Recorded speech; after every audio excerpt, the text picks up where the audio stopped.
బాధ ఉన్నావు అనుకున్నారా యూఎస్ పోయిన తర్వాత స్టడీస్ కంప్లీట్ అయిపోయినాక 2-3 ఇయర్స్ లో మంచిగా సెటిల్ అయ్యి డబ్బులు సంపాదించి ఇన్వెస్ట్ చేద్దామని చెప్పేసి కానీ అది కాలేదురా. ఇంకా ఇంటికి పోవాలంటే కూడా మనసు అయితే లేదు. ఎందుకు అక్క అంత బాధపడుతున్నావు? ఇప్పటికి లేట్ అయింది ఏం లేదు. మంచిగా నీకు ఇప్పుడు 4-5 లక్షలు సంపాదిస్తున్నావా నెలకు?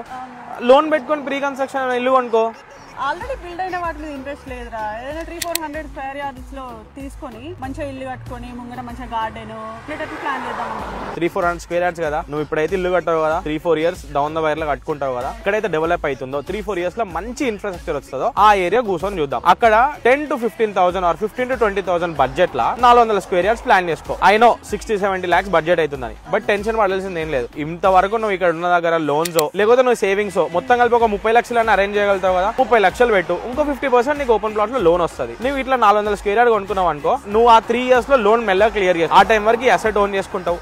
ఆ టైంకి మళ్ళీ కన్స్ట్రక్షన్ కి నీకు నచ్చినట్టు నువ్వు ఏ ఇల్లు కట్టుకుంటావు ఆ ఇల్లుకి లోన్ తీసుకో. అప్పుడు లోన్ ఇల్లు కూడా కట్టుకుంటావు, నీ డ్రీమ్ అచీవ్ చేసుకుంటావు. ప్లాన్ చేసుకుని ఏదో ఒక స్టెప్ తొందర తీసేసుకోక నువ్వు లేట్ చేస్తున్న కొద్దీ అది వెనక పోతూనే ఉంటది. మనందరికి ఇదే డ్రీమ్ ఉంటది, ఇక్కడికి వచ్చినామా ఏదైనా కష్టపడాలి, ఏమైనా వేసుకోవాలి, వెనకాల ఏదైనా అసెట్ ఓన్ చేసుకోవాలి, అది మన సెల్ఫ్ రెస్పెక్ట్ లాగా అనుకుంటాం. దానికి ఏం లేట్ లేదు. మీరు సేమ్ ఇట్లాంటి ప్లాన్ అని అనుకుంటే Shadnagar is the best area to focus. ఇప్పుడు ఫ్యూచర్ లో ఎప్పుడైనా